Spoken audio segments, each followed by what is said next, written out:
അസ്സലാമു അലൈക്കും വറഹ്മത്തുള്ളാഹി.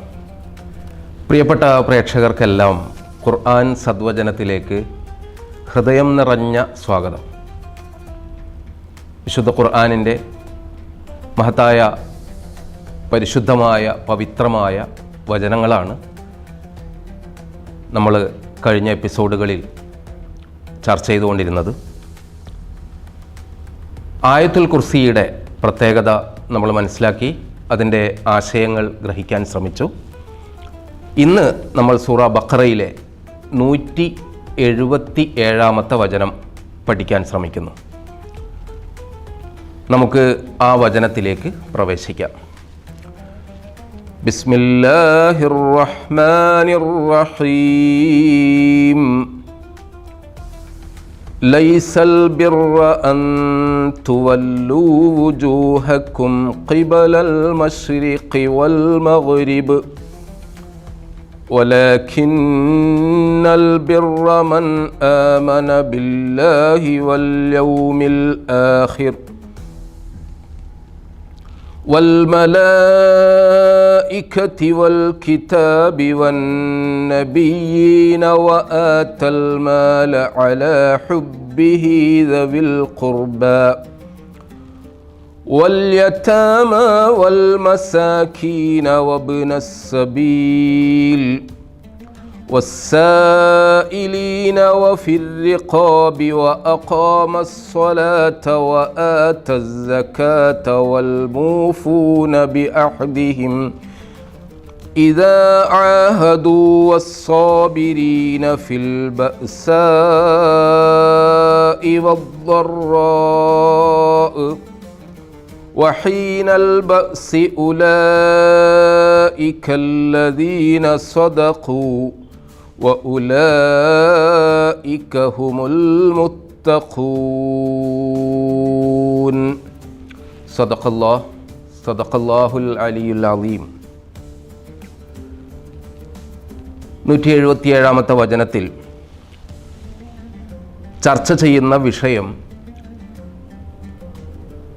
നന്മ എങ്ങനെയാണ് സമ്പൂർണ്ണമാകുക എന്നതിനെക്കുറിച്ചിട്ടാണ്.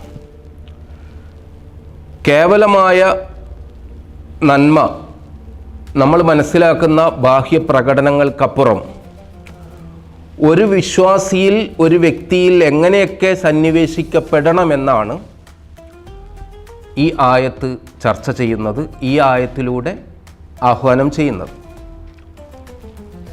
ലൈസൽ ബിർറ അൻ തുവല്ലു വുജൂഹക്കും ഖിബ്ലൽ മശ്രിഖി വൽ മഗ്രിബ്.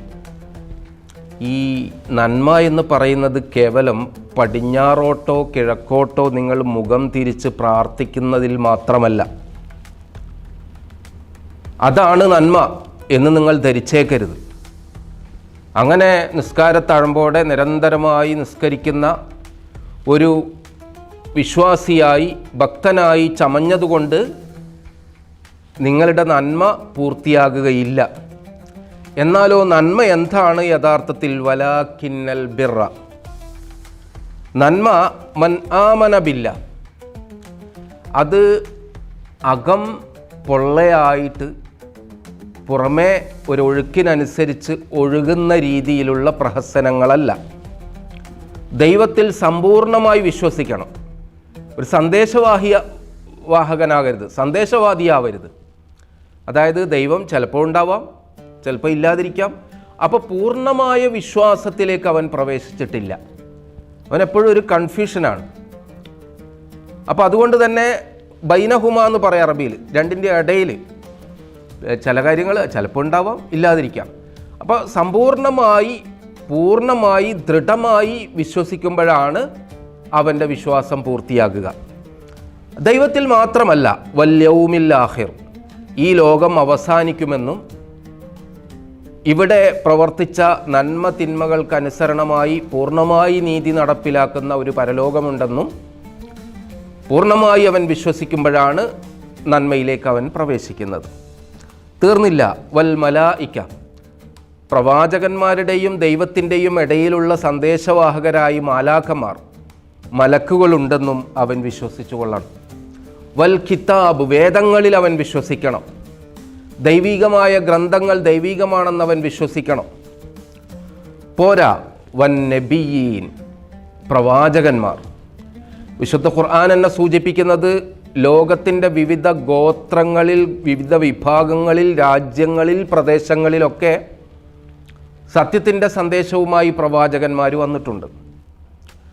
അപ്പോൾ 1,00,000-ലധികം പ്രവാചകന്മാർ വന്നിട്ടുണ്ട് എന്നാണ് നമ്മൾ മനസ്സിലാക്കുന്നത്. അപ്പോൾ അതിൽ കുറച്ച് പേരെ നമുക്കറിയൂ.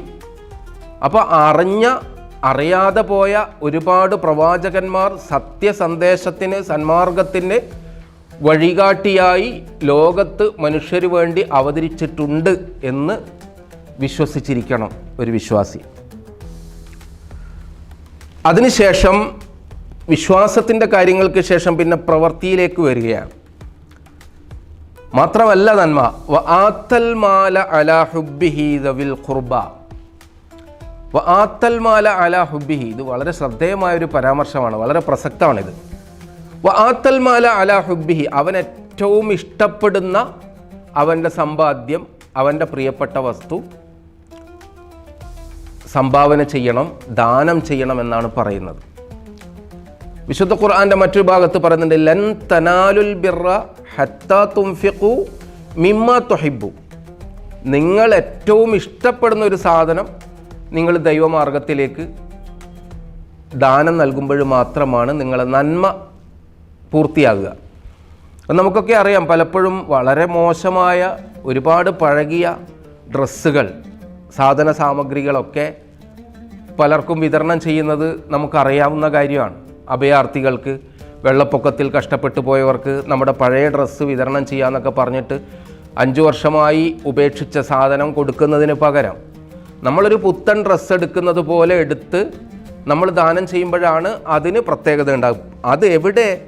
ദവിൽ ഖുർബ, ആദ്യത്തെ പ്രയോറിറ്റി അടുത്ത ബന്ധുക്കൾക്ക്, വൽ യതാമ അനാഥകൾക്ക്, പിന്നെ വൽ മിസ്കീൻ അഗതികൾക്ക്, ശേഷം വബ്ന സബീൽ എന്നാൽ വഴിയാത്രക്കാർക്ക്.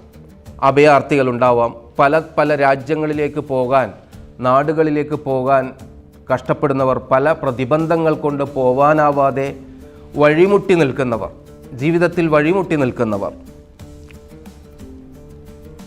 മാത്രമല്ല വസ്സായിലീന, ചോദിച്ചവർക്ക് കൊടുക്കണം. ഇപ്പോൾ നമുക്ക് അറിയാം, ശരിക്ക് ഈ യാചനയൊക്കെ ഒരു ക്രൈമായി മാറുകയാണ്. ഇന്ന് ഏറ്റവും വലിയ യാചന ഒരു മാഫിയായിട്ട് മാറുന്നു. ഇതിനിടെ ഒരു പത്രവാർത്ത നമ്മൾ ശ്രദ്ധിച്ചു, ഒരു യാചകൻ്റെ സമ്പാദ്യം കോടിക്കണക്കിനാണ്. അയാൾ എടുത്തുകൂട്ടിയ ഫ്ലാറ്റുകൾക്ക് കണക്കില്ല. കോർപ്പറേറ്റ് മുതലാളിയെപ്പോലെ അവനൊരു കോർപ്പറേറ്റ് ഭീമനായി മാറിയിരിക്കുകയാണ്. അപ്പോൾ ഒരു യാചന ഒരു മാഫിയായി, ഒരു ക്രൈമായി വളർന്നുകൊണ്ടിരിക്കുന്ന ഒരു സാഹചര്യമാണ്. എന്നാൽ പോലും വിജിലൻ്റായി, അലേർട്ടായി നമ്മൾ എല്ലാവരെയും അങ്ങനെ അതേ കണ്ണിൽ കാണാതെ സൂക്ഷിച്ചും ശ്രദ്ധിച്ചും ചോദിക്കുന്നവർക്ക് കൊടുക്കണമെന്ന് പറയുന്നുണ്ട്. അപ്പോൾ എങ്ങനെയൊക്കെയാണ്? ഒന്ന് അടുത്ത കുടുംബം, മറ്റൊന്ന് അനാഥൻ, മറ്റൊന്ന് അഗതി, മറ്റൊന്ന് വഴിയാത്രക്കാർ, മറ്റൊന്ന് ചോദിച്ചു വരുന്നവർ. അമ്മസായില ഫലാ തൻഹർ എന്ന് സൂറത്തുൽ ളുഹായിൽ പടച്ചവൻ പറഞ്ഞു വെച്ചിട്ടുണ്ട്. ആരെങ്കിലും ചോദിച്ചു വന്നാൽ അവനെ ആട്ടി അകറ്റരുത്, പുറത്താക്കരുത്. എന്നാലോ ചൂഷണങ്ങൾ ധാരാളമുണ്ട്. യാചനക്ക് വേണ്ടി അവയവങ്ങളൊക്കെ കട്ട് ചെയ്ത് കുട്ടികളെ ഭിക്ഷാടനത്തിന് അയക്കുന്നവരുണ്ട്. അക്കാര്യങ്ങളൊക്കെ ശ്രദ്ധിച്ചുകൊണ്ട്, അത് നമ്മളെ കബളിപ്പിക്കുകയാണ്, പറ്റിക്കുകയാണ്, വഞ്ചിക്കുകയാണ്. ഒരുപക്ഷെ പൈസ മാത്രമല്ല, അവർക്ക് മോഷണം ചെയ്യാനും അവരെ ആക്രമിക്കാനും കൊല്ലാനും കൊള്ളയടിക്കാനും ഒക്കെ ഈ യാചന സംഘം ദുരുപയോഗം ചെയ്യുന്നുണ്ട്, വിശ്വാസികളുടെ വിശ്വാസത്തെ ചൂഷണം ചെയ്യുന്നുണ്ട് എന്ന ബോധ്യവും നമുക്കുണ്ടാവണം. ആ ബോധ്യത്തോടെ തന്നെ ശ്രദ്ധിച്ചുകൊണ്ട് അത് ചെയ്യണം. പിന്നെ വഫിർ റിഖാബ്, അടിമകളാക്കപ്പെട്ടവരുണ്ട്. ഇന്നിപ്പോൾ അടിമ സമ്പ്രദായം നിലവിലില്ല. മുൻകാലത്ത് നമ്മളൊക്കെ ചരിത്രത്തിൽ വായിച്ചിട്ടുണ്ട്, അങ്ങാടിയിൽ, കവലകളിൽ, ചന്തകളിലൊക്കെ പച്ചക്കറിയും പഴങ്ങളും ധാന്യങ്ങളൊക്കെ വിൽക്കുന്നത് പോലെ മനുഷ്യരെ, അടിമകളെ വിൽക്കുന്ന കാലം ഉണ്ടായിരുന്നു, ചന്തകളുണ്ടായിരുന്നു. അപ്പോൾ അടിമകൾ ചങ്ങലക്കിടാതെ, കയറിടാതെ കെട്ടിയിടപ്പെടുക എന്ന് പറഞ്ഞില്ലേ, കയറില്ലാതെ കെട്ടിയിടപ്പെടുക എന്ന് പറഞ്ഞ പോലെ അടിമക്ക് സമാനമായ ജീവിതം നയിക്കുന്നവരുണ്ട്. പ്രാന്തവൽക്കരിക്കപ്പെടുന്നവർ, ആദിവാസികൾ, അങ്ങനെയുള്ള വിഭാഗങ്ങളെയൊക്കെ സഹായിക്കാത്ത കാലത്തോളം നിങ്ങളുടെ നന്മ പൂർത്തിയാകില്ല എന്നാണ് വിശുദ്ധ ഖുർആൻ പറയുന്നത്. അതിനുശേഷമാണ് നിസ്കാരത്തിലേക്ക് വരുന്നത് കേട്ടോ. അത് വളരെ ശ്രദ്ധേയമായിട്ട് നമ്മൾ മനസ്സിലാക്കേണ്ട ഒരു കാര്യമാണ്.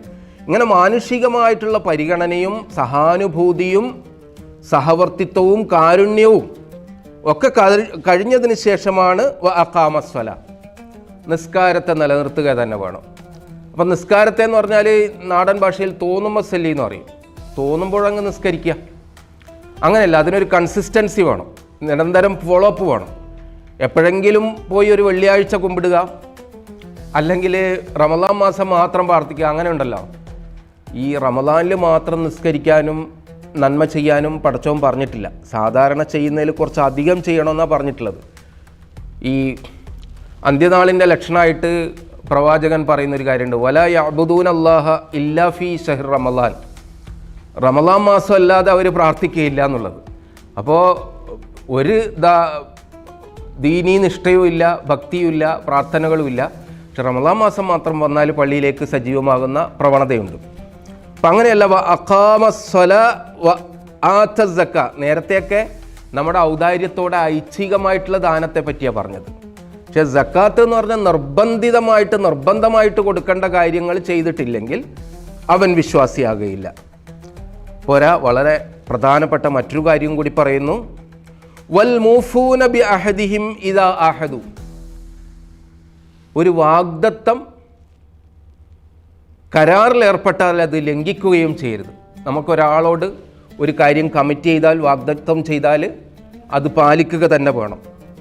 അങ്ങനെ വാഗ്ദത്തം ചെയ്താൽ, വാഗ്ദത്തം ലംഘിക്കുന്നവൻ കപടവിശ്വാസിയാണെന്ന് പ്രവാചകൻ പറഞ്ഞിട്ടുണ്ട്. കപടവിശ്വാസിയുടെ ലക്ഷണങ്ങൾ 3-4 പറഞ്ഞു. ഒന്ന്, വിശ്വസിച്ചാൽ വഞ്ചിക്കും. ഒന്ന്, വായ തുറന്നാൽ കളവ് പറയും. മറ്റൊന്ന്, വാഗ്ദത്തം ചെയ്താൽ ലംഘിക്കും. മറ്റൊന്ന്, പിണങ്ങിയാൽ പുലഭ്യം പറയും. നല്ല രീതിയിൽ ഇണക്കത്തിലാവുമ്പോൾ നല്ല രീതിയായിരിക്കും. പക്ഷെ തെറ്റിയാൽ എന്തൊക്കെയാണ് അവൻ്റെ വായിൽ നിന്ന് കേൾക്കാൻ വേണ്ടി വരിക എന്ന് പറയാൻ പറ്റില്ല. അപ്പോൾ ആ രീതിയിലുള്ള കപടവിശ്വാസികളാണവർ. അതുകൊണ്ട് തന്നെ വാഗ്ദത്തം പാലിക്കാനാണ്, പൂർത്തിയാക്കുന്നവരാണ് നന്മയുടെ വക്താക്കൾ. അടുത്തത് വസ്സാബിരീന, ക്ഷമാശീലരും. എപ്പോഴാണ്? ഫിൽ ബഅ്സാഇ വല്ലറാഇ വഹീനൽ ബഅ്സ്, കഷ്ടത അനുഭവിക്കുമ്പോൾ, വിഷമകരമായ സാഹചര്യത്തിൽ. വഹീനൽ ബഅ്സി, യുദ്ധക്കെടുതിയുടെ സന്ദർഭത്തിലും. കാരണം പ്രത്യക്ഷമായോ പരോക്ഷമായോ ഒക്കെ കഷ്ടപ്പാടിൻ്റെയും ഒക്കെ ഭാഗമായിട്ട് ഇപ്പോൾ യുദ്ധക്കെടുതിയുടെ ഭാഗമായിട്ട് നമ്മളൊക്കെ മാറാൻ പോവുക. നമ്മൾ 1-ാം ലോകമഹായുദ്ധം 2-ാം ലോകമഹായുദ്ധം എന്നൊക്കെ കേട്ടിട്ടുണ്ടെങ്കിലും ഇനിയിപ്പോൾ യുദ്ധത്തിൻ്റെ ഒരു പടിവാതിൽ വീണ്ടും നമ്മളിങ്ങനെ അടുത്തുകൊണ്ടിരിക്കുക. അതിൻ്റെ കെടുതി ആ യുദ്ധത്തിൻ്റെ പ്രദേശത്ത് മാത്രമല്ല, ലോകത്തെ മൊത്തം ബാധിക്കാൻ പോവുകയാണ്. അപ്പോൾ ഇത്തരം ഘട്ടത്തിലൊക്കെ ക്ഷമാശീലരാവുന്നതാണ് യഥാർത്ഥ നന്മയുടെ വക്താവ് എന്ന് പറയുന്നു. ഉലൈകല്ലദീന സദഖു, അക്കൂട്ടരാണ് സത്യസന്ധരായ വിശ്വാസികൾ. വ ഉലൈക ഹുമുൽ മുത്തഖൂൻ, അവരാണ് യഥാർത്ഥത്തിൽ ദൈവത്തിൻ്റെ ഇഷ്ടദാസന്മാർ, യഥാർത്ഥ വിശ്വാസികൾ എന്ന് ഖുർആൻ പറയുന്നു. 177-ാമത്തെ വചനം ഒരുപാട് ആശയങ്ങളെ കൊണ്ട് നിറഞ്ഞ സമൃദ്ധമായ ഒരു വചനമാണ്. വിശ്വാസികൾക്കുള്ള ഒരു വലിയ വിരുന്നാണ്. ആ വിരുന്ന് ആസ്വദിക്കുവാനും അത് ജീവിതത്തിൽ പ്രയോജനപ്പെടുത്താനും പടച്ച തമ്പുരാൻ നമുക്ക് തൗഫീക്ക് നൽകട്ടെ. വആഖിറു ദഅ്വാനാ അൽഹംദുലില്ലാഹി റബ്ബിൽ ആലമീൻ. അസ്സലാമു അലൈക്കും വറഹ്മത്തുള്ളാഹി വബറകാതുഹു.